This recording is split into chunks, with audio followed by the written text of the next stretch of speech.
Ele riu. O meu filho riu mesmo quando eu lhe disse que ainda tinha poupanças. Não foi uma risadinha, não foi um sorriso, foi uma gargalhada completa, de jogar a cabeça para trás, desdenhosa, como se eu tivesse dito algo adoravelmente ingênuo. Eu fiquei ali parada na minha própria cozinha, segurando a xícara de cafezinho que tinha feito para ele, e ouvi o meu próprio filho zombar da ideia de que a sua mãe de 74 anos ainda pudesse ter controle sobre a sua vida. "Mãe", disse ele abanando a cabeça, "não precisas mais te preocupar com o dinheiro, é para isso que serve a família. Nós cuidamos de ti agora, certo, Camila?" A sua mulher não desviou o olhar do telemóvel. Apenas emitiu um som que podia significar qualquer coisa. Concordância, indiferença, tédio. O João tinha aparecido sob o pretexto de ver como eu estava, mas na realidade era pelo mesmo motivo de sempre: dinheiro. Desta vez era algo sobre uma nova empresa que um amigo dele estava a começar. Uma oportunidade imperdível, chamou-lhe ele. Ele não perguntou se eu queria investir. Ele presumiu que eu o faria, como sempre. Eu não respondi imediatamente. Apenas bebi um gole do meu café e olhei para o homem à minha frente, o meu filho. O rapaz que eu criei entre turnos da noite e exaustão, durante a longa doença do meu marido, e depois o vazio súbito que se seguiu. O rapaz que um dia se agarrou à minha mão no primeiro dia de escola, agora sentava-se na minha cozinha a fazer piadas à minha custa. "Quanto achas que eu tenho, João?" perguntei-lhe em voz baixa. Ele deu um sorrisinho. "Mãe, tu vendeste aquele lugarzinho por quanto? 60 mil? Isso não é nada hoje em dia. Não estás sentada numa fortuna secreta." "Não te preocupes, vou garantir que sejas bem cuidada." 60 mil? Ele pensava que eu tinha vendido a lavanderia por 60 mil reais. Eu não o corrigi. Uma hora depois, após eles saírem, a Camila mal disse adeus. Lavei a louça em silêncio. As minhas mãos trabalhavam automaticamente, a minha mente noutro lugar. Não no pedido deles, nem mesmo na gargalhada dele. Na chamada do banco que recebi na semana passada, um homem de voz calma chamado Felipe apresentou-se como o gerente sênior que supervisionava o meu portfólio. Ele queria confirmar algumas alterações nas minhas contas. De acordo com o sistema, alguém tinha submetido um pedido para alterar a titularidade da conta, tornar o João o titular principal. Só que tinham cometido um erro. Eu ainda estava listada como a titular principal da conta. Tudo ainda era meu. Agradeci ao Felipe, disse-lhe que nenhuma alteração estava autorizada e pedi-lhe para sinalizar quaisquer pedidos futuros. Isso tinha sido há 7 dias. O João ainda não sabia. Ele pensava que estava no comando, pensava que eu era uma velhota com umas migalhas, pensava que podia rir-se na minha cozinha e sair com o meu futuro no bolso. Sequei o último prato lentamente, depois abri a gaveta ao lado do lava-louça. Lá dentro, o meu caderno. Capa de couro azul, quase novo. Eu não lhe tocava há anos. Abri numa página em branco e escrevi com tinta cuidadosa. 3 de outubro. O João riu. O Felipe ligou. Eu ainda sou a titular principal.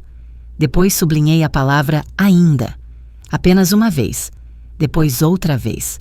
Não dormi naquela noite. Não de raiva. Embora, Deus sabe, houvesse bastante disso a ferver sob a superfície. Mas porque algo tinha mudado. Pela primeira vez em anos, senti-me acordada. Não apenas fora da cama. Não apenas de pé. Não apenas a funcionar. Acordada, presente, como alguém que ainda podia tomar decisões que importavam. Na manhã seguinte, preparei chá em vez de café. Chá preto, forte. Sentei-me à janela da cozinha, com o caderno aberto ao meu lado, e pensei na chamada do banco. "Dona Marta", tinha dito o Felipe, educado, mas firme. Sou obrigado a informar que alguém, acreditamos ser um membro da família, submeteu formulários a solicitar a designação como titular principal nas suas contas. Preencheram com os dados do seu filho, João Almeida. Eu quase deixei o telefone cair. Ele listou-se como o seu responsável financeiro, acrescentou o Felipe. Responsável. Aquela palavra assentou-me na garganta como pó. E o que diz o sistema?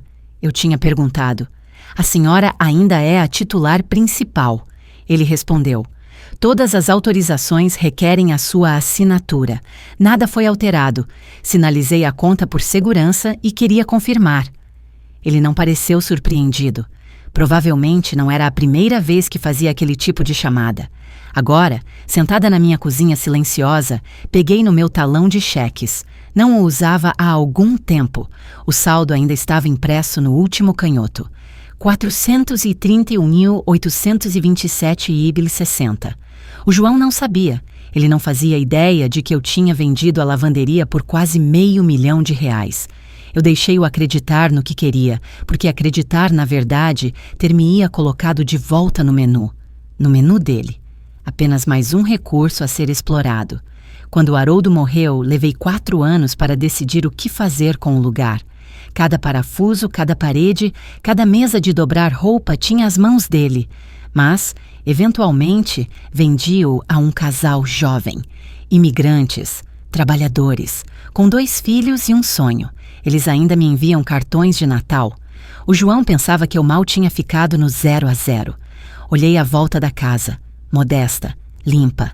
O mesmo papel de parede floral que eu pus em 93 ainda a enrolar nos cantos. Sem luxo, sem sinais de riqueza. Isso foi deliberado. Ele deixou de me ver há muito tempo. Ele via o que queria. Uma viúva, uma pequena aposentadoria, uma casa paga, um alvo fácil. Tirei a pasta de arquivos do armário por cima do frigorífico, rotulada Família, sublinhada a vermelho. Eu guardei todos os recibos importantes durante 30 anos. As mensalidades da faculdade do João, a entrada para a primeira casa deles, a segunda. Contas médicas quando a Camila teve complicações na segunda gravidez. Empréstimos para a lanchonete falhada deles. Outro negócio que não deu em nada. Dezenas de milhares de reais. Passei a mão pelas páginas. Cada uma, um pedaço de mim que eles nunca devolveram. Eu podia ter lhe ligado naquele momento, perguntado por quê, exigido um pedido de desculpas.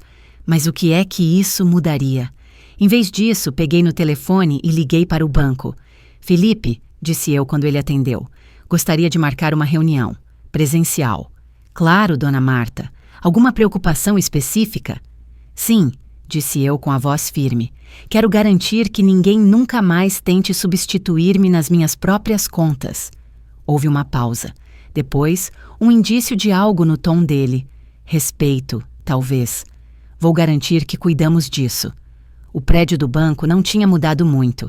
A mesma fachada de pedra. Os mesmos toldos empoeirados que cediam um pouco no meio. Estacionei do outro lado da rua e fiquei no carro por alguns minutos, a ver as pessoas a entrar e a sair. Casais jovens. Profissionais em casacos aprumados, uma mulher a empurrar um carrinho de bebé com uma mão e a teclar no telemóvel com a outra. Esperei até que ninguém estivesse a olhar antes de sair. Eu não queria ser notada. Isso tinha se tornado um hábito ao longo dos anos. Ficar pequena, invisível. Deixar as pessoas pensarem que me entendiam, que eu era inofensiva. O Felipe cumprimentou-me na recepção, mais jovem do que eu imaginava. Meados dos 30, talvez. Camisa impecável, gravata ligeiramente afrouxada, como se estivesse a tentar não parecer muito formal. Ele apertou a minha mão com as 2 dele, quentes e firmes. Dona Marta, disse ele, obrigado por ter vindo. Segui-o até um pequeno escritório de vidro nos fundos, sem janela. Apenas uma impressão emoldurada de uma cordilheira e uma samambaia no canto que parecia falsa, mas não era. Ele gesticulou para que eu me sentasse. Revisei a sua conta esta manhã, começou ele, abrindo um ecrã que eu não conseguia ver. A senhora está conosco há mais de 38 anos. Consistência impressionante. Consistência é subestimada, respondi. Ele sorriu levemente. A senhora tinha razão em estar preocupada. Os formulários que o seu filho submeteu não eram apenas para adicioná-lo como contacto. Ele solicitou autoridade financeira total. procuração, controlo da conta, acesso ao cartão, tudo. Eu não vacilei. Eu já tinha adivinhado. Ainda assim, ouvir aquilo em voz alta fez algo frio e permanente no meu peito. Ele presumiu que eu não notaria, disse eu. O Felipe assentiu. Nós recusamos o pedido, claro, porque a sua assinatura é necessária e a sua autoridade não foi revogada. A senhora ainda é a única titular principal em todas as contas, investimentos e fundos. A única razão pela qual sequer vimos os formulários foi por causa do alerta de segurança no seu perfil. A senhora ativou isso há 5 anos, durante a venda da lavanderia. Eu lembrava-me. A mulher que comprou o negócio tinha me avisado gentilmente. A família fica esquisita perto de dinheiro. Talvez queira colocar algumas trancas.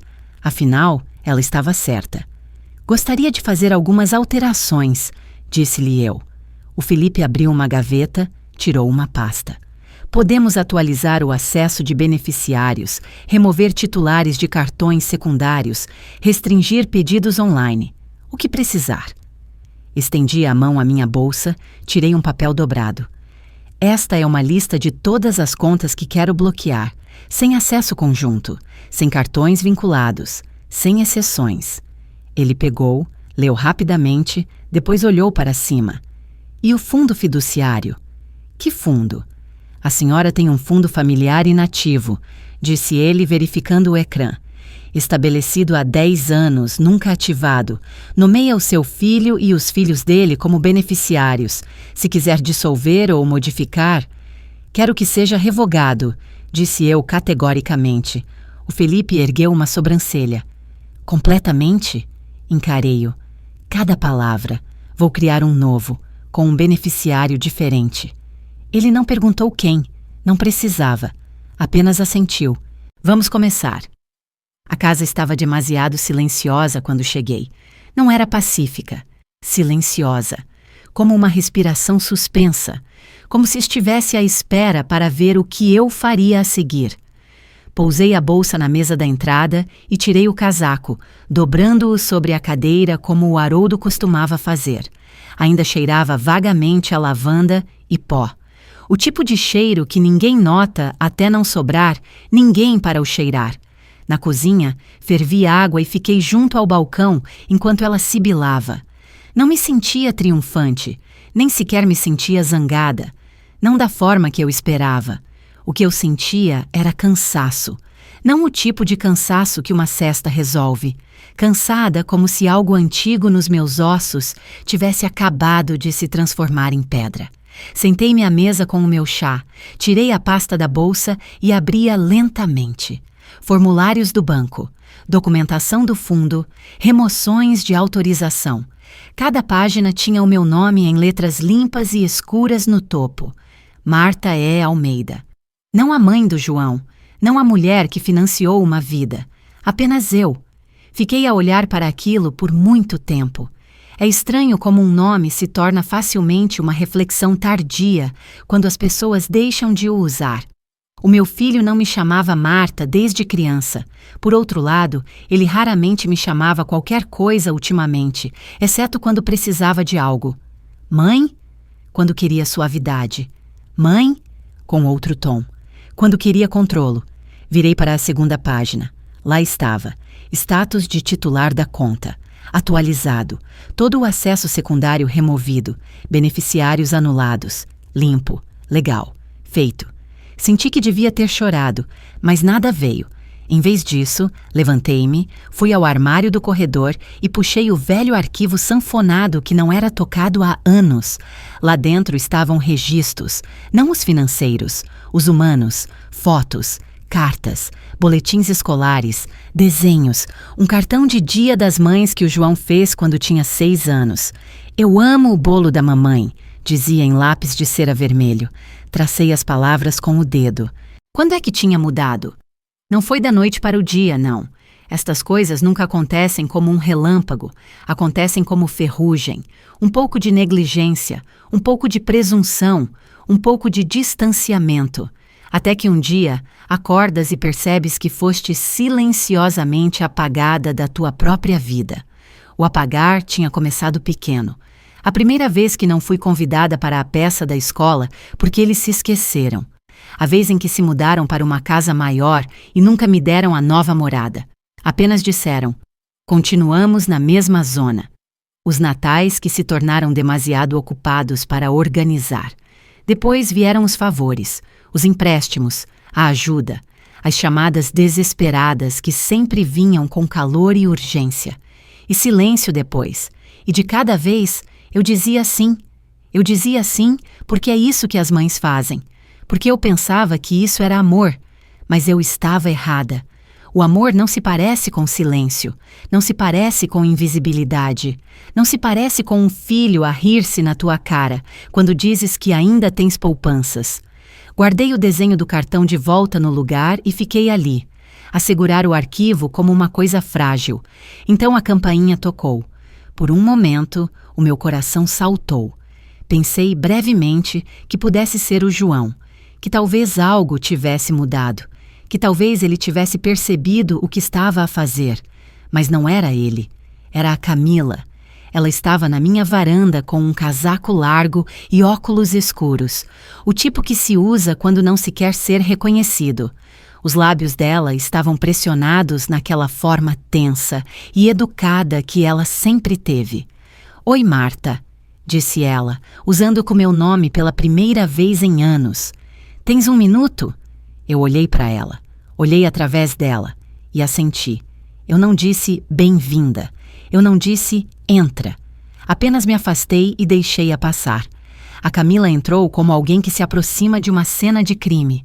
Cautelosa, cuidadosa, os olhos a examinar tudo como se as paredes a pudessem acusar. Ela tinha uma pequena bolsa de couro a tiracolo. E eu notei, como sempre, que as unhas dela estavam perfeitamente feitas. Rosa pálido, brilhantes, impecáveis. Costumava incomodar-me a forma como ela parecia sempre tão composta, tão no controlo. Agora eu entendia isso de forma diferente. Controlo era a moeda dela. Ela construiu a vida inteira dela à volta disso. Casar com o meu filho fazia parte disso, e eu tinha sido parte do acordo também, silenciosa, útil, esquecível. Sei que isto é constrangedor, começou ela, pousando a bolsa suavemente na borda da mesa. Mas pensei que talvez pudéssemos conversar, só para limpar o ar um bocado. Eu não respondi. Fui até ao fogão, enchi a chaleira novamente, liguei o lume. Movi-me devagar, não por mesquinhez. Eu só queria que ela sentisse o espaço entre as palavras dela e o meu silêncio. Ela sentou-se na cadeira oposta à minha, na mesa, e cruzou as pernas elegantemente. Da mesma forma que fez naquele dia, 15 anos atrás, quando veio dizer-me que se iam mudar para uma casa maior e se eu podia ajudar com a entrada, só até o bônus do João sair. Spoiler: o bônus nunca saiu. O João tem andado um pouco estressado ultimamente, disse ela após um momento. Esta ideia de negócio, as despesas da casa, sabes como é? Temos andado todos um pouco apertados. A forma como ela disse, temos, disse-me tudo. Ela não tinha vindo para reconciliação, tinha vindo para controlo de danos. A chaleira começou a vibrar. Tu sempre disseste que querias ajudar-nos a construir algo duradouro, continuou ela. É disso que se trata esta nova empresa. Não é apenas uma startup qualquer. É sobre legado. Legado. Aquela palavra pousou na mesa entre nós como um pano molhado. Vocês preencheram papelada para assumir o controlo das minhas contas, disse eu calmamente, sem me virar. Houve uma pausa. Nós pensamos que seria mais fácil, disse ela. Caso alguma coisa acontecesse, o João só queria poder gerir as coisas de forma mais eficiente. Sabes, se alguma vez ficasses doente. Virei-me então, olhei-a nos olhos. Eu não estou doente. Eu sei, disse ela rapidamente. Claro, mas bem, eventualmente poderias ficar. Lá estava, o futuro que ela tinha planeado para mim. Não um comigo nele, mas um onde eu seria cuidadosamente gerida, arquivada, transformada num item de orçamento. Despejei água em 2 chávenas e coloquei uma à frente dela. Ela não tocou. Vocês esperavam que eu não notasse, disse eu, que eu apenas assinasse o que quer que pusessem à minha frente. Marta, disse ela, oferecendo um sorriso que não tocou os olhos. Isso não é justo. Não, disse eu. O que não é justo é que eu dei presentes de aniversário aos teus filhos todos os anos. Paguei pelos teus implantes dentários. Cobri as tuas contas de hospital depois de teres a Laura. Fiquei sozinha em 3 natais enquanto estavas em casa da tua irmã. E ainda assim, de alguma forma, acreditaste que tinhas o direito de planear o fim da minha vida como uma transação imobiliária. As palavras não saíram amargas, saíram calmas, como factos a serem registrados num livro-razão. A Camila endureceu. Nós não estávamos a tentar magoar-te, mas também não estavam a tentar ver-me. Ela desviou o olhar, o maxilar tenso. Houve um longo silêncio, então ela endireitou-se, tirou algo da bolsa, um envelope grosso, deslizou-o pela mesa. O que é isto? Documentação, disse ela. Para o negócio. O João pensou que talvez reconsiderasses. Há uma potencial reunião de investidores daqui a umas semanas e o teu apoio... Ela parou. Eu não toquei no envelope. Sabes o que o banco me disse? Perguntei após um momento.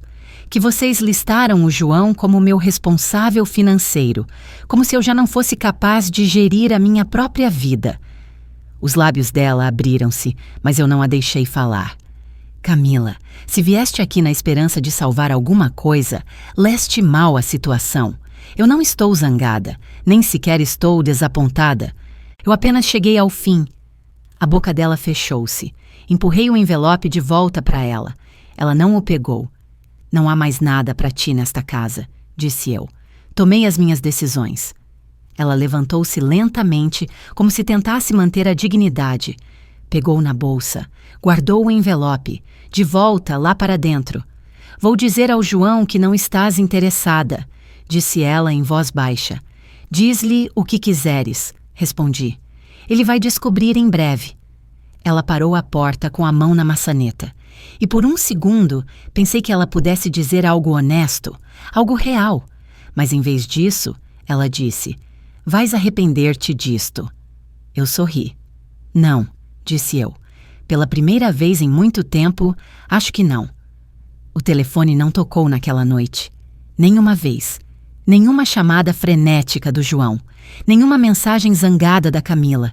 Nenhuma desculpa a meias mascarada de preocupação. Apenas silêncio. Um silêncio que se espalhou pela casa como uma colcha velha e familiar. Pesada. Um pouco áspera, mas minha. Fui para a cama cedo, não porque estivesse cansada, mas porque queria ficar deitada quieta naquele silêncio, para ouvir como soava realmente a ausência de ruído. Não era paz, exatamente, mas era algo próximo. Quando acordei, ainda estava escuro lá fora.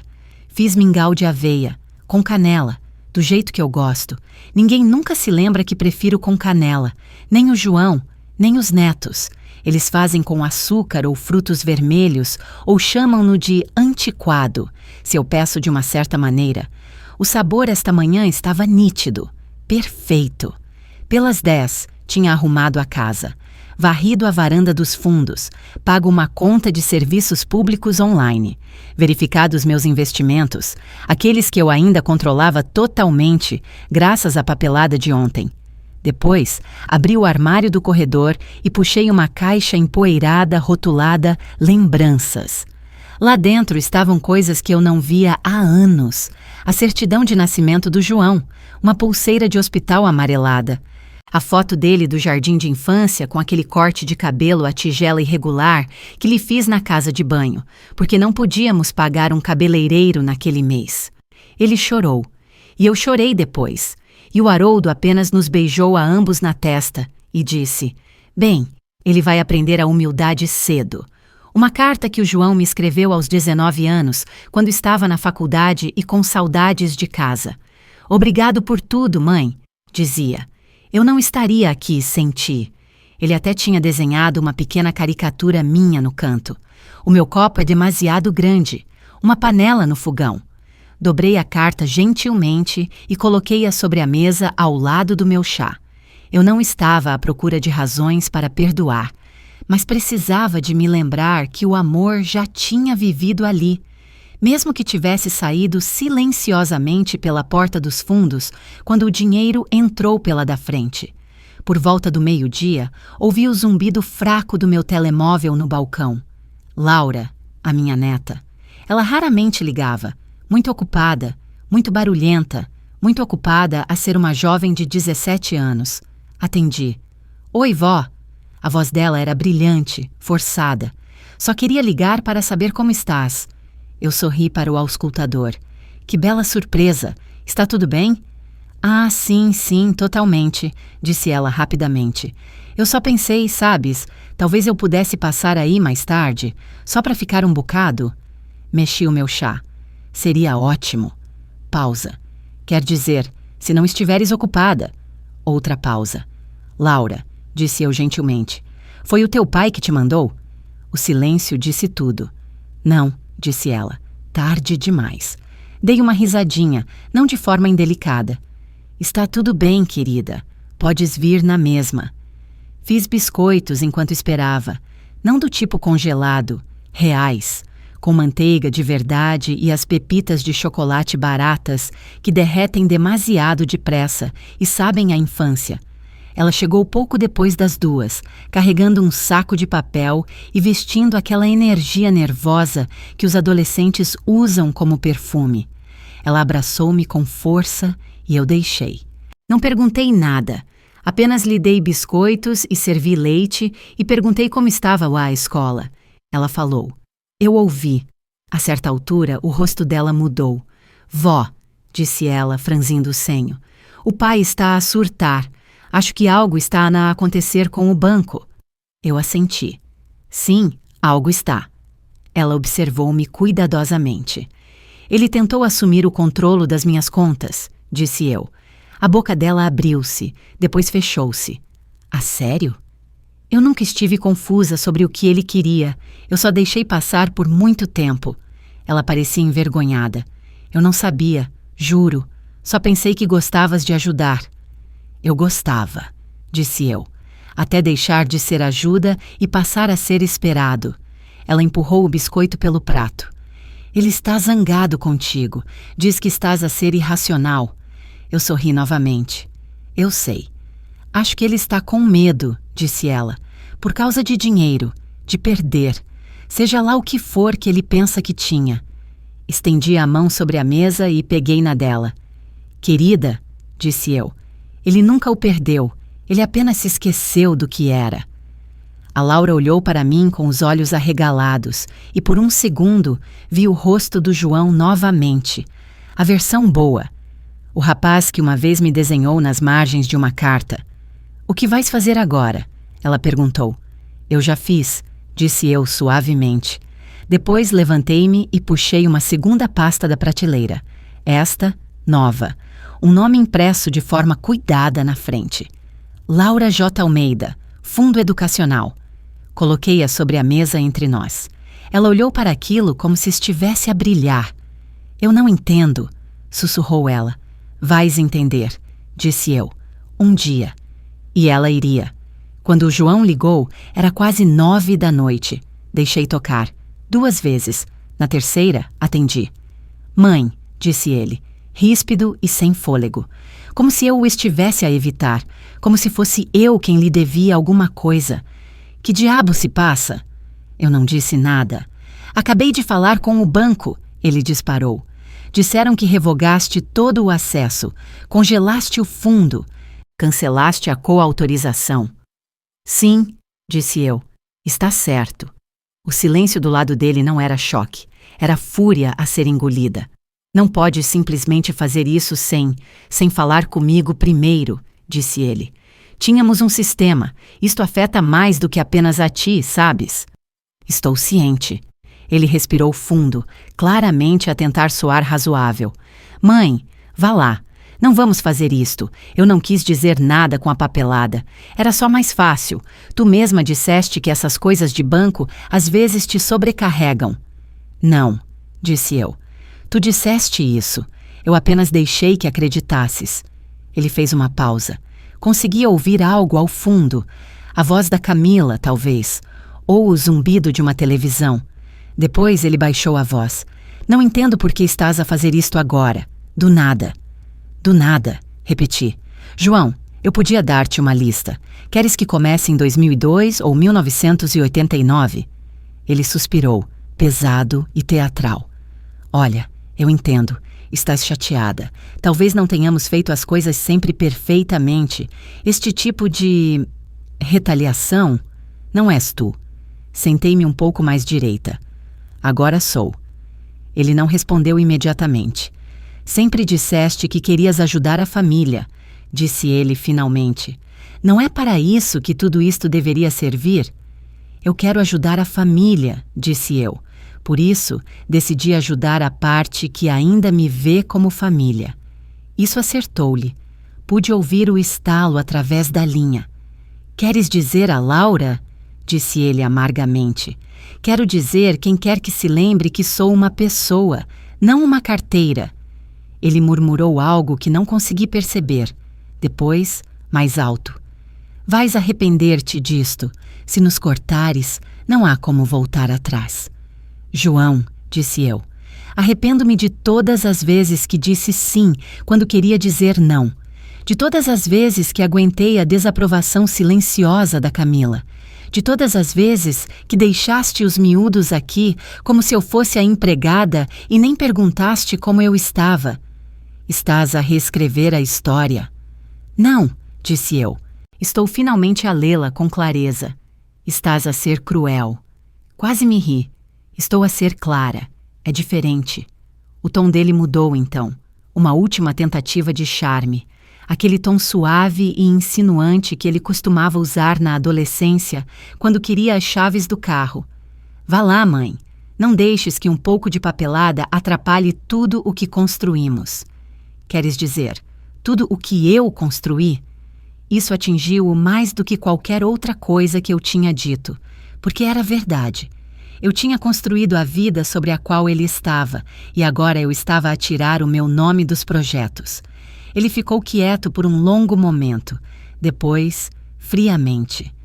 Está bem, se é assim que queres jogar. Isto não é um jogo, disse eu, e desliguei. A minha mão nem tremeu. Na manhã seguinte, voltei ao banco. O Felipe estava à minha espera novamente, e desta vez levei biscoitos, aveia e passas. Ele sorriu quando viu a lata. Não precisava de fazer isso, disse ele. Eu sei, respondi, mas eu quis. Há uma diferença. Revimos os documentos do fundo, verificamos novamente as alterações de beneficiários e finalizamos as revogações. Tudo estava agora hermeticamente fechado. O João e a Camila estavam fora. A Laura estava dentro. Última coisa, disse eu, entregando-lhe mais um envelope. Ele abriu, as sobrancelhas a erguerem-se.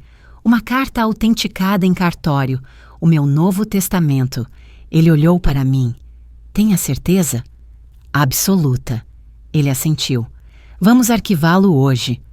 Quando me virei para sair, ele parou-me.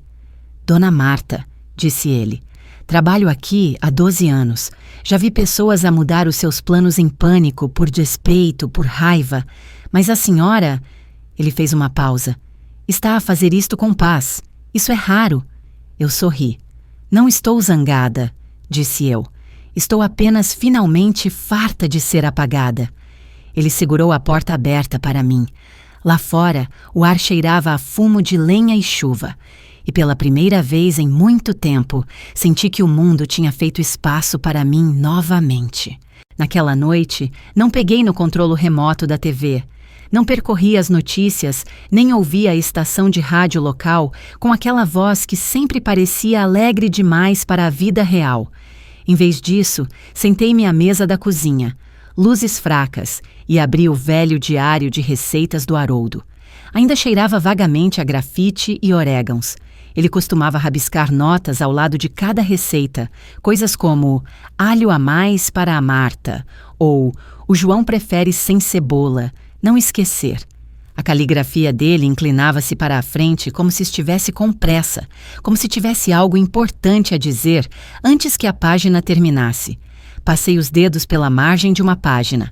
Empadão de frango, revisto, 1983. Lembrei-me daquele dia. O João tinha 8 anos, do tipo pegajoso que aquecia o coração e te enlouquecia ao mesmo tempo. Ele estava num banquinho ao lado do Haroldo, a misturar cenouras com uma colher 2 vezes o tamanho da sua mão. Aquele foi o último inverno em que ainda cabíamos à pequena mesa da cozinha, antes da remodelação, antes da ambição, quando éramos suficientes. Fechei o livro e recostei-me na cadeira. Não havia tristeza esta noite, apenas quietude, um tipo de silêncio que parecia conquistado. E então, pouco antes das 10, o telemóvel vibrou novamente. Uma nova mensagem de voz. Nem sequer o ouvi tocar. Carreguei em play. Mãe, sou eu. A voz do João, mas mais lenta desta vez. Sem raiva, sem arrogância, apenas o tipo de cansaço que não se pode fingir. Eu sei que estás zangada, ou magoada, ou ambos. Eu mereço isso. Estou a entender agora, ou a começar a entender. Eu não pensei que importasse. Não o dinheiro, quero dizer. Só pensei que estávamos todos na mesma equipa. E eu não percebi o quanto te tinha pressionado. Uma respiração. Tu estavas sempre lá. E acho que comecei a tratar isso como um facto, não como um presente. Outra pausa. Eu podia ouvi-lo a mexer-se, a andar de um lado para o outro, talvez. Eu não sei o que dizer que não soe a manipulação. És demasiado esperta para isso. Sempre foste. Eu só... Olha, se alguma vez quiseres conversar, estou aqui. Clique. Eu não me mexi. Também não a apaguei. Deixei o silêncio regressar e fiquei ali por um tempo, a olhar para o nada, a pensar em tudo. No dia seguinte, o correio chegou cedo. A confusão habitual. Um folheto brilhante para janelas novas de que eu não precisava. Uma revista de aposentadoria com um casal sorridente na capa. Ela tinha brincos de pérola, ele tinha cabelo branco e espesso. Ambas mentiras, pensei. Ninguém sorria assim aos 80. Não sem dentadura e um sentido de negação muito apurado. Então eu vi. Um envelope simples, sem remetente, mas com carimbo de Curitiba. Eu soube imediatamente. A minha sobrinha, Raquel. Lá dentro. Uma carta dobrada, escrita à mão. Ela sempre escrevia naquela caligrafia cuidada e inclinada que parecia pertencer a convites de casamento. Querida tia Marta, espero que esta carta te encontre bem. Tenho pensado no nosso último telefonema, em como parecias cansada, embora tentasses esconder. Queria dizer algo que nunca consegui na altura. Obrigada.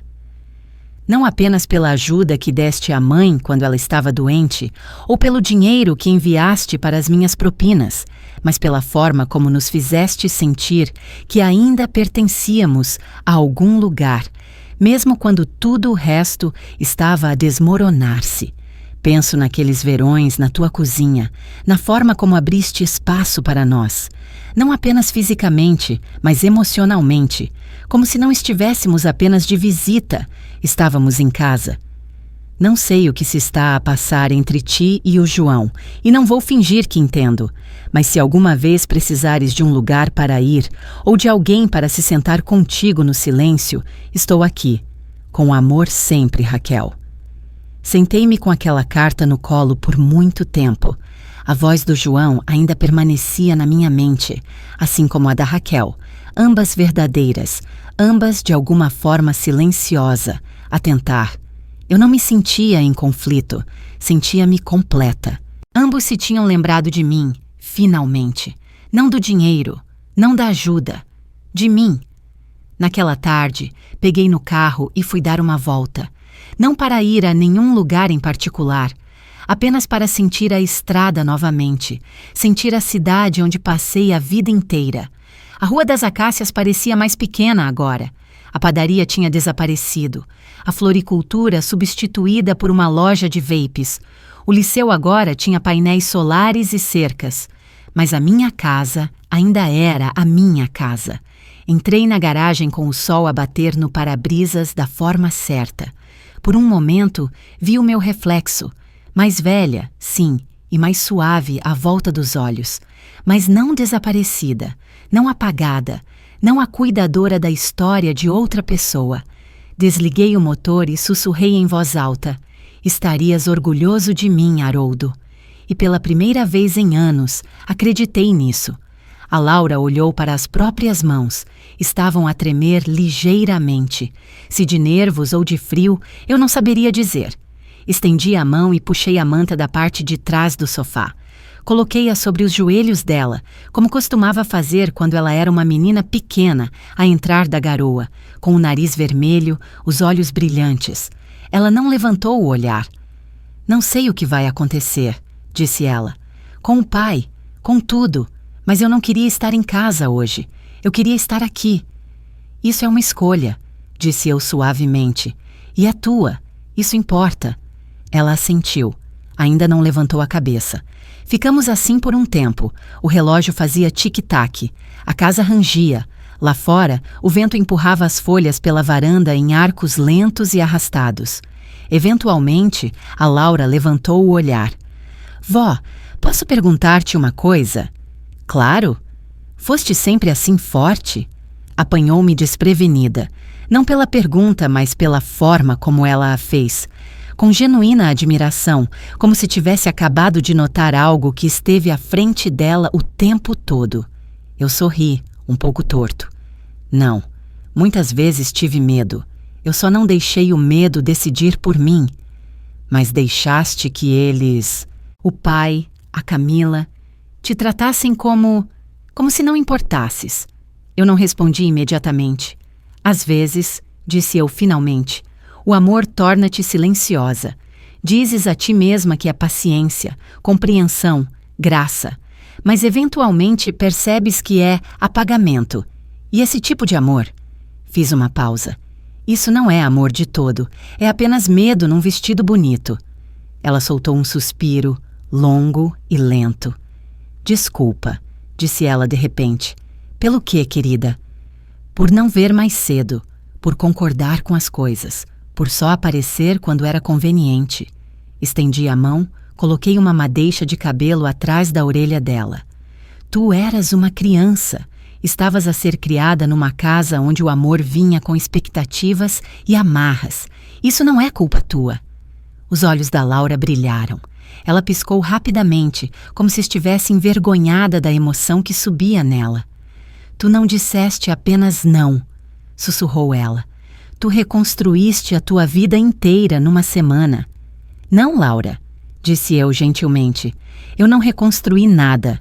Eu apenas peguei de volta as partes que eram minhas desde o início. Mais tarde, naquela tarde, ela ajudou-me no jardim. O sol finalmente tinha rompido através das nuvens, lançando um tom dourado sobre tudo.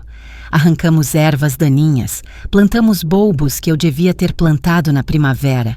Observei as mãos dela na terra, cuidadosas, deliberadas, gentis, tão parecidas com as do avô dela.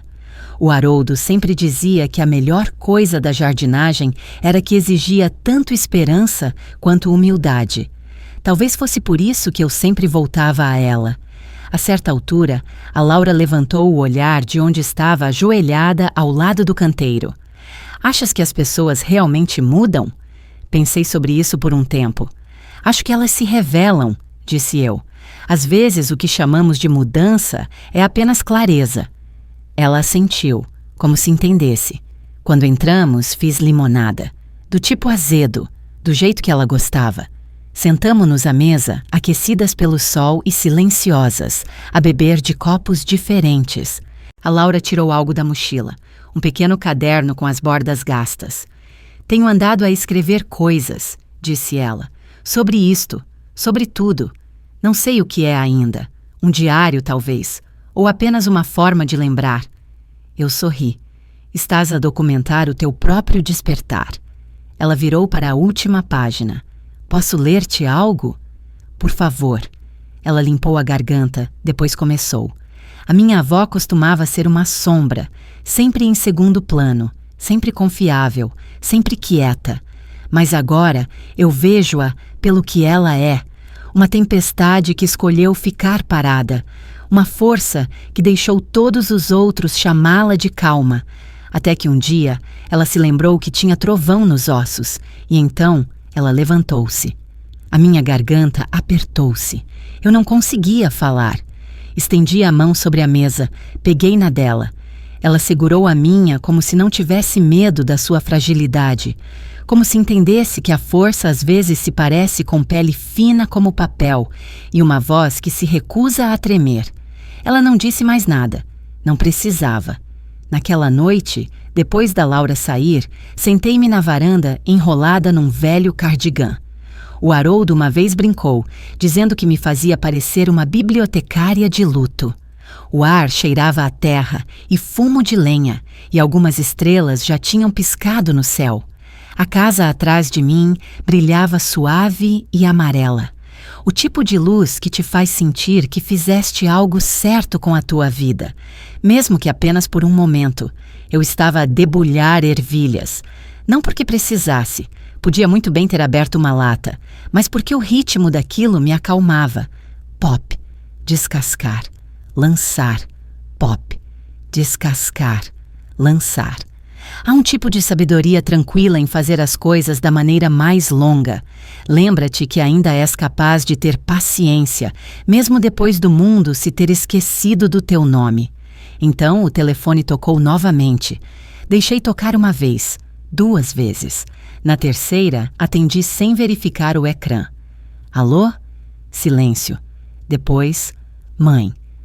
O João outra vez. A voz dele estava diferente desta vez. Sem raiva, sem defensiva, sem charme, apenas lisa, cansada. Oi, João, disse eu calmamente. Sei que não devia estar a ligar novamente. Deixaste a tua posição clara. Eu esperei. Ele limpou a garganta. Tenho estado a pensar sobre o que disseste, sobre o que eu disse. Bom, falei com o banco novamente, confirmaram tudo. O fundo desapareceu, o acesso foi revogado, tudo. Eu não respondi.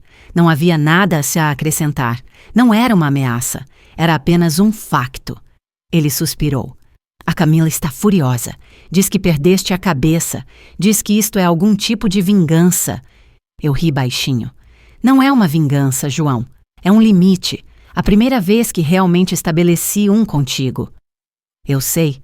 Ele hesitou. E eu acho que talvez seja por isso que dói tanto. Isso apanhou-me desprevenida. Por um momento, amoleci, mas não deixei que isso chegasse à minha voz. O que queres, João? Outra pausa.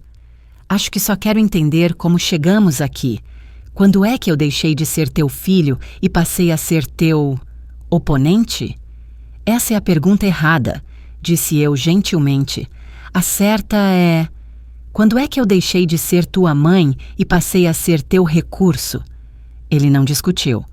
Não estou a dizer que fui perfeito, disse ele após um longo silêncio. Sei que não fui. Não, não foste, disse eu. E eu também não, mas eu amei-te de formas que me custaram, e tu deixaste de notar. Mais silêncio. Ele não estava habituado a estar do lado receptor de verdades difíceis. Acho que ninguém na vida dele lhe disse não, sem um sorriso e uma brecha. Eu não tinha a intenção de te tratar assim. Eu acredito em ti, disse eu, mas intenção não é o mesmo que ação. Ele expirou, um som como deflação. E agora? Estamos acabados? Não, disse eu. Mas eu acabei de ficar em silêncio, acabei de ser apagada. Então é isto? Vais cortar-nos? Vou libertar-me, disse eu. Há uma diferença.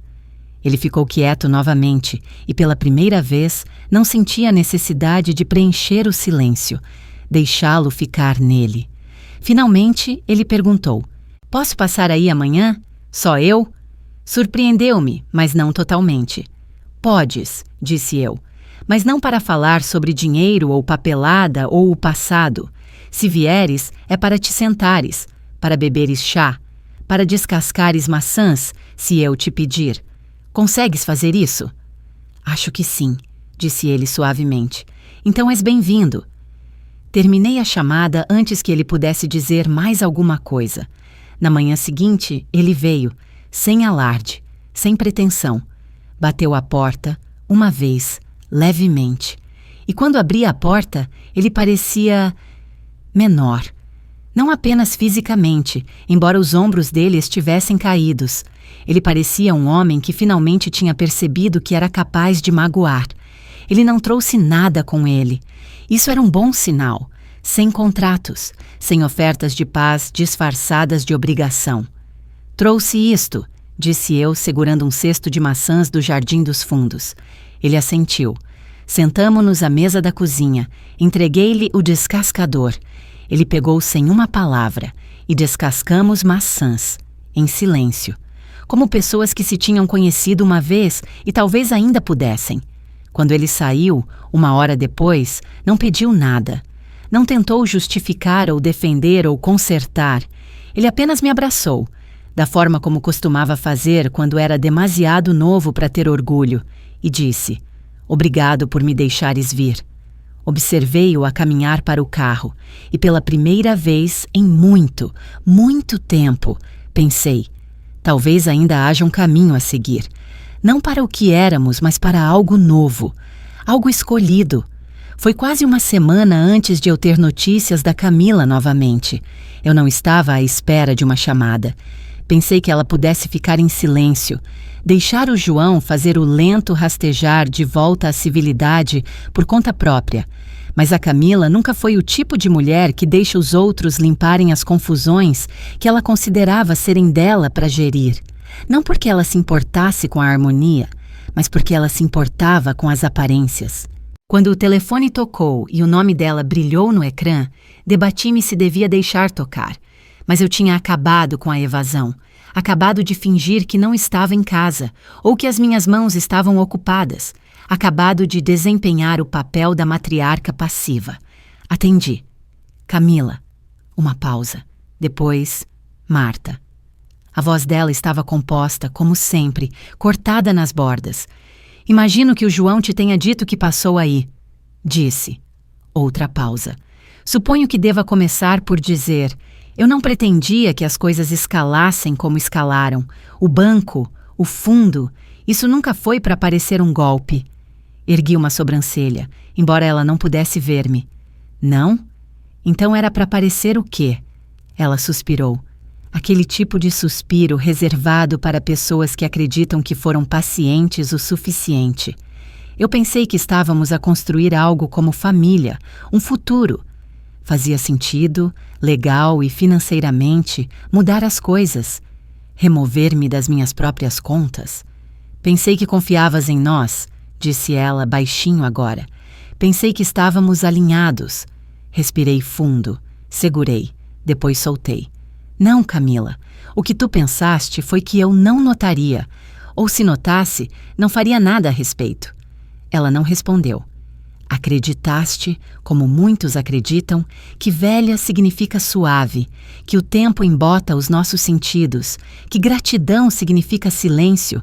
Estavas errada. Ela ainda não falou. Não estou mais zangada, continuei. Esse barco partiu quando saí do banco a segurar os documentos com os quais tentaste enterrar-me. Mas eu cheguei ao fim, farta de fingir, farta de dar sem reconhecimento, farta de ser a sombra silenciosa na borda do teu pequeno reino confortável. Isso não é justo, disse ela rispidamente, finalmente quebrando. Estás a fazer-me parecer uma vilã. Não há vilões, disse eu calmamente. Apenas escolhas e consequências. Eu estava a tentar proteger a nossa família. Não, disse eu. Estavas a tentar proteger o teu controlo sobre ela. A linha ficou silenciosa novamente.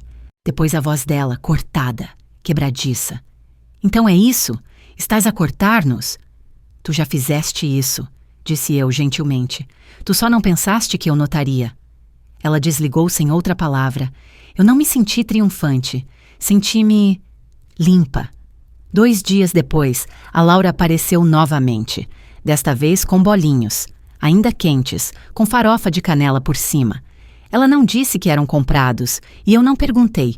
Comemo-los na varanda, a ouvir o vento a sussurrar por entre as árvores. Era o tipo de manhã que parecia uma bênção. Quieta, firme, gentilmente viva. Acho que o pai está a mudar, disse ela eventualmente. Talvez, disse eu. Talvez ele esteja a lembrar-se. Ela olhou para mim, confusa. A lembrar-se de quê? Que eu não sou um satélite, disse eu. Nem um planeta a orbitar a vida dele. Ela sorriu, partiu um pedaço do bolinho e comeu-o pensativamente. A Camila ainda é ela mesma, disse ela, mas mais quieta, a observar, como se estivesse à espera para ver se esta versão de ti é real. Oh, é real, disse eu, e é permanente. A Laura riu. Bom, eu gosto. Ela meteu a mão na mochila e tirou uma pequena caixa, entregou-ma. O que é isto? Abre. Lá dentro estava uma pulseira delicada, prateada, fina, com um único pendente, uma pequena maçã. Queria dar-te algo, disse ela timidamente, por tudo, por te teres imposto, por me lembrares que eu também posso. Tracei o pendente com o dedo. Não precisavas de fazer isto. Eu sei, disse ela, mas eu quis. Lá estava novamente. A diferença. Não obrigação, não culpa, apenas amor. Ela ajudou-me a pô-la. As mãos dela estavam firmes agora. Quando ela saiu, sentei-me ao sol e deixei a pulseira apanhar a luz. Não era cara, não era grandiosa, era real. E isso era tudo. Naquela noite, abri o meu caderno, o mesmo onde eu tinha escrito pela primeira vez. 3 de outubro. O João riu, o Felipe ligou, eu ainda sou a titular principal. E por baixo, acrescentei, 18 de outubro. O João descascou maçãs, a Camila desligou. A Laura trouxe bolinhos. Usei uma pulseira que dizia mais do que as palavras jamais poderiam. Depois fechei o livro e fui para a cama. Foi numa terça-feira que finalmente entrei no escritório do advogado. Não porque algo urgente o exigisse, não porque alguém me estivesse a pressionar, mas porque eu queria a finalidade daquilo. Queria a papelada, as assinaturas, o clique da caneta contra uma superfície dura. Queria o tipo de encerramento que não deixa espaço para interpretação. O escritório era silencioso, paredes revestidas a madeira, carpete grossa e o cheiro de papel e limpa-móveis de limão. A recepcionista ofereceu-me chá. Recusei. Trouxe o meu. O advogado, um homem calmo nos seus 50 anos, chamado Dr. Monteiro, tinha olhos calorosos e uma maneira direta. Tínhamos-nos encontrado uma vez antes, depois do Haroldo falecer. Ele lembrava-se de mim. Dona Marta, disse ele, levantando-se, parece determinada. É exato, respondi. Sentamo-nos. Ele abriu a pasta que eu lhe tinha enviado 2 dias antes. O meu escritório revisou as suas atualizações. O fundo foi reafetado com sucesso. O testamento foi alterado conforme as suas instruções. João Almeida e Camila Almeida são removidos como beneficiários legais. Laura J. Almeida é agora a única herdeira e principal administradora do fundo educacional, bem como a executora do seu espólio. Eu assenti. Bom, há também a opção, continuou ele, de incluir uma declaração de intenções, um breve parágrafo caso o seu testamento seja alguma vez contestado, a clarificar a sua decisão. Não é legalmente necessário, mas recomendado. Ele deslizou uma página pela mesa. Em branco, exceto pelo cabeçalho. Adenda pessoal ao último testamento e vontade. Peguei na caneta, cliquei e escrevi. A quem quer que pergunte por que escolhi deixar o meu legado nas mãos de uma jovem mulher, em vez de nos 2 adultos que um dia me chamaram mãe, ofereço isto. A Laura nunca me pediu para desaparecer. Isso é tudo. Assinei, dobrei e entreguei-lhe de volta. O Dr. Monteiro não disse muito, apenas assentiu, recolheu o documento e adicionou-o ao arquivo. Tomou decisões claras, disse ele. Sim, disse eu. Finalmente. Naquela tarde, de volta à casa, puxei uma pequena caixa que não tocava há anos. Lá dentro, a escritura da casa, algumas fotos desbotadas e um envelope que o Haroldo uma vez rotulou para quando importar. Abriu. Uma carta. Na caligrafia dele. Marta, se estás a ler isto, significa que algo mudou. Não vou fingir que sei o quê. A vida tem uma forma de surpreender até os mais teimosos entre nós. Mas eu conheço-te. Sei que sempre colocaste os outros em primeiro lugar e suspeito que isso não mudou. Só quero lembrar-te de algo. Esta casa, estas contas, estas paredes e documentos e papéis nunca foram o legado. Tu foste. Tu e a forma como mantiveste todos juntos, muito depois de eles se esquecerem que estavas a fazê-lo. Portanto, se alguma vez chegar à altura em que precisas de reclamar o que é teu, falo sem pedir desculpa. Com amor, H. Dobrei-a de volta com cuidado. Coloquei-a sobre a mesa da cozinha. Depois sentei-me ao lado dela, não para chorar, não para doer, mas para descansar no saber. Ele tinha me visto, mesmo quando eu não me via a mim mesma. Na manhã seguinte, recebi uma carta do banco. Um daqueles envelopes oficiais com papel grosso e dobras vincadas. Dentro, confirmação de todas as alterações. Titular da conta, Marta E. Almeida. Beneficiária, Laura J. Almeida. Secundária, autorização, nenhuma. Fundo, ativo. Fundo Educacional Almeida. Coloquei a carta em cima da nota do Haroldo e depois, sem hesitação, abri uma nova página no meu caderno e escrevi: 19 de outubro. A casa é minha. O fundo está seguro. O poder é silencioso, mas é meu. Sublinhei essa última parte. Não por orgulho, mas para me lembrar, a dignidade não ruge. Não exige um holofote. Simplesmente ocupa o seu lugar à mesa e não pede licença para se retirar. 2 dias depois, fui à Feira Livre. Não porque precisasse de algo urgente. Tinha muitos legumes em casa e não ia receber ninguém. Mas fazia anos que não percorria aquelas filas de bancas. Anos que não me permitia sentir como uma mulher com tempo. Não apenas com responsabilidades. Usei o lenço bom. Aquele que a Laura me deu no Natal passado, azul marinho profundo com bordas bordadas. Não sei se alguém notou, mas eu notei. E isso foi suficiente.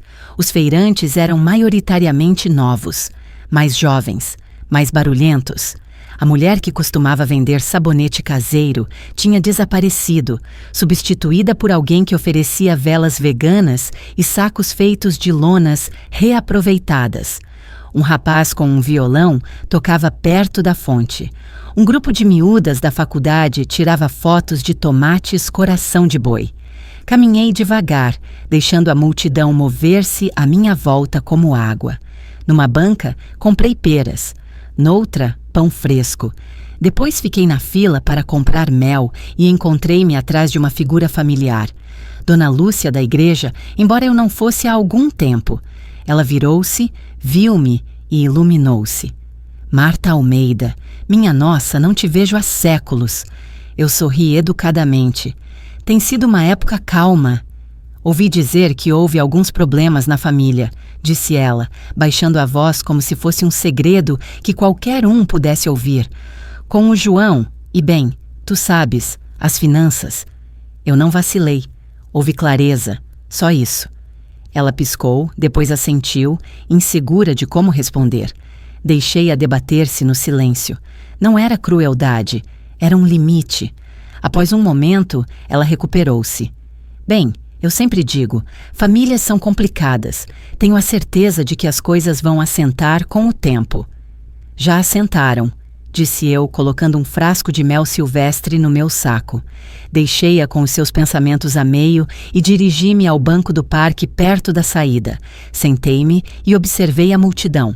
Vi uma mãe a tentar acalmar uma criança a chorar, um homem a oferecer à esposa a melhor metade de um sanduíche, um adolescente a revirar os olhos atrás dos óculos de sol. A vida, a continuar. E pela primeira vez, não me senti de fora, senti-me enraizada. Naquela noite, liguei para a Raquel. Não falava com ela há algumas semanas, desde a carta dela. Raquel, disse eu quando ela atendeu. Li a tua nota e só queria agradecer. Ela sorriu através do telefone. Eu podia ouvi-lo. Não me deves agradecimentos, tia Marta. Devo sim, disse eu. Tu lembraste-te de mim como eu era. Isso importa mais do que imaginas.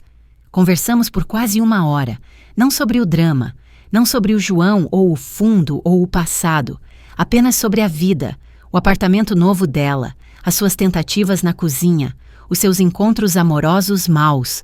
Ri mais do que tinha rido em meses. Pareces mais leve, disse ela perto do fim. Pousei algumas coisas, respondi. Afinal, não eram minhas para carregar. Ela ficou quieta por um momento. Acho que estás a tornar-te quem sempre deverias ter sido. Não, disse eu suavemente. Acho que estou apenas a tornar-me quem eu costumava ser, antes de me esquecer que tinha o direito de continuar a sê-la. Depois de desligar, entrei no quarto e abri a gaveta debaixo da cômoda. Lá dentro estava um álbum de fotos. Um dos antigos, com folhas de plástico amareladas e cantos pretos a segurar as imagens no lugar. Folheei devagar. O Haroldo no quintal, a sorrir por cima de um barracão meio construído. O João aos 9, a andar de bicicleta com um capacete torto. Eu, mais nova, cabelo ao vento, a segurar uma tarte de pêssego como se tivesse ganhado um prêmio. Então uma foto parou-me. Era do João, talvez com 21 anos, sentado à mesa da cozinha, cabeça entre as mãos, rodeado de papéis. Candidaturas à faculdade, contas, uma carta de rejeição de emprego e ao lado dele a minha mão nas costas dele. Apenas a minha mão, apanhada no enquadramento. Aquela mão tinha pago as propinas dele. Aquela mão tinha assinado cheques, feito chamadas, embalado almoços. Aquela mão tinha assinado coisas que não queria dar, porque alguém tinha de manter a linha. Agora aquela mão segurava uma caneta que desenhava novas linhas, em documentos, em corações, à volta do que era dela e do que nunca mais seria tirado. Coloquei o álbum de volta, lentamente, e fui até a janela. Lá fora, o vento movia-se por entre as árvores, lento, constante, imperturbável, e sussurrei para o vidro. Eu ainda estou aqui. Não por eles, não contra eles, por mim. Era um domingo quando o João voltou, não anunciado, não esperado, apenas uma batida suave na porta enquanto eu dobrava roupa na sala. O tipo de batida que diz, não tenho a certeza se serei bem-vindo, mas estou a tentar. Abri a porta e encontrei-o ali parado, sem caixas, sem papéis, sem pretensão. Apenas um saco de papel pardo numa mão. Trouxe almoço, disse ele envergonhado. Estudei-o por um momento. Ele parecia menos polido. As linhas no rosto dele estavam mais claras agora. A confiança forçada tinha suavizado. Não havia arrogância na sua postura, apenas hesitação. Estás com fome? Perguntou ele. Abri mais a porta. Vamos ver o que trouxeste. Sentamo-nos na cozinha como não fazíamos há anos. Não em feriados, não por obrigação, mas apenas para estar. Ele desempacotou o saco. Sanduíches de peito de peru, batatas fritas de pacote, um recipiente de salada de repolho da rotisseria do centro. Lembraste-te, disse eu acenando para a salada. Ele sorriu. Costumavas dizer que sabia a algo que a avó de alguém ainda fazia à mão. Porque sabe, disse eu. Comemos maioritariamente em silêncio, mas não era desconfortável nem tenso, apenas quieto, honesto. A certa altura, ele levantou o olhar do prato. Eu li o caderno da Laura, disse ele, aquele pequeno em que ela tem escrito. Eu não respondi, apenas esperei. Ela deixou-me, acrescentou ele rapidamente. Não o tirei às escondidas. Ela disse que eu devia ver como parecia, como se sentia, do teu lado das coisas. E viste? Perguntei. Vi, disse ele baixinho. Foi difícil. Bom, pensei, mas não o disse. Ela escreveu sobre a pulseira, disse ele, e as maçãs e a forma como te mantiveste no banco, firme como pedra. Ela disse que te tornaste a versão de ti mesma que ela desejava ter conhecido mais cedo. Engoli em seco. Ela disse que eu te fiz pequena. Eu não a corrigi. Ela tem razão, João, disse ele. Eu fiz. Olhei para ele então, realmente olhei. Pela primeira vez em anos, ele não estava a tentar gerir-me. Estava apenas a ser testemunhado. Talvez pela primeira vez na vida dele. Não preciso de um pedido de desculpas, disse eu. Preciso de consciência, preciso de comportamento mudado. Estou a trabalhar nisso, disse ele. Não estou a pedir nada, apenas a tentar. Terminamos o almoço sem mais conversa, mas quando ele se levantou para sair, parou na ombreira da porta. Há esta fotografia, disse ele. Minha na faculdade. Cabeça baixa, sobrecarregado, tu estavas ao meu lado com a mão nas minhas costas. Conheço essa. Eu não notei aquela mão até há uma semana. Estava apenas, sempre lá, sabes? Ele olhou para mim então, com os olhos cheios. Eu devia ter dito obrigado há muito tempo. Acabaste de o dizer, disse eu. Ele deu um passo à frente, envolveu-me gentilmente com os braços. Foi o primeiro abraço que pareceu dele, não como hábito. Quando ele se afastou, vi o brilho nos olhos dele. Ele não estava a tentar esconder. Volto em breve, disse ele. Sabes onde fica a varanda? Disse eu. E o cesto das maçãs. Ele sorriu, assentiu e saiu sem fechar a porta demasiado depressa. Mais tarde, naquele dia, liguei para a Laura. Disse-te que ele é teimoso, disse eu. Ela riu. Ele também está a tentar. Isso é novo. Sim, disse eu. O novo pode ser bom. Estás orgulhosa dele? Pensei por um momento. Estou orgulhosa de mim mesma, disse eu. É aí que começa. Naquela noite, sentei-me na sala com o diário de receitas do Haroldo no colo. Folheei até ao fim, onde ele costumava rabiscar notas não relacionadas com culinária. Uma página dizia: as pessoas não veem o que fazes, mas isso molda o chão que elas pisam. Sublinhei a lápis. Depois acrescentei uma linha abaixo com a minha própria caligrafia. Eventualmente, aprendem a andar com o seu próprio peso. Ou não. De qualquer forma, deixas de os carregar. Fechei o livro e coloquei-o gentilmente na prateleira. E pela primeira vez na minha vida, não me senti como alguém que tinha sido deixada para trás.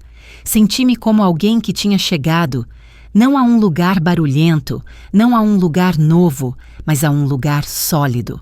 A última parte veio lentamente, não como um único evento, não como uma grande reconciliação ou colapso, apenas um assentar silencioso, como o pó depois dos móveis serem mudados, como a respiração depois de uma tensão longa. Era novembro agora. As árvores tinham rendido as suas folhas sem alarido, e dei por mim a passar mais tempo na varanda, enrolada no meu cardigã, a ouvir o vento a falar com os ramos nus. Às vezes, a Laura passava por cá. Às vezes, o João, nunca juntos. E estava tudo bem. Não precisávamos de um final perfeito. Precisávamos apenas de verdade e um pouco de paz. Na manhã do meu aniversário, a Laura chegou com uma tarte, pera e gengibre, ligeiramente cozida demais numa borda, orgulhosamente caseira. Queimei a borda, disse ela, estendendo-a como um troféu. É assim que sabes que é feita com amor, disse eu, tirando-a das mãos dela. O João apareceu 1 hora depois, sem alarde, sem discurso. Apenas um pequeno envelope e o olhar de um homem que entendia que era um convidado agora, não o dono da sala. Ele entregou-me o cartão sem uma palavra. Abri-o mais tarde, depois de ele sair. Lá dentro, ele tinha escrito apenas uma frase. Obrigado por me ensinares o que nunca me devias. Sentei-me com aquele cartão no colo por muito tempo. Ele estava a aprender. Naquela noite, depois do sol se pôr atrás das árvores e a casa estar quente com a luz das velas, sentei-me sozinha, com um pedaço da tarte da Laura e uma chávena de chá. Não me senti sozinha, senti-me comigo mesma. E isso, depois de tantos anos a ser espalhada entre necessidades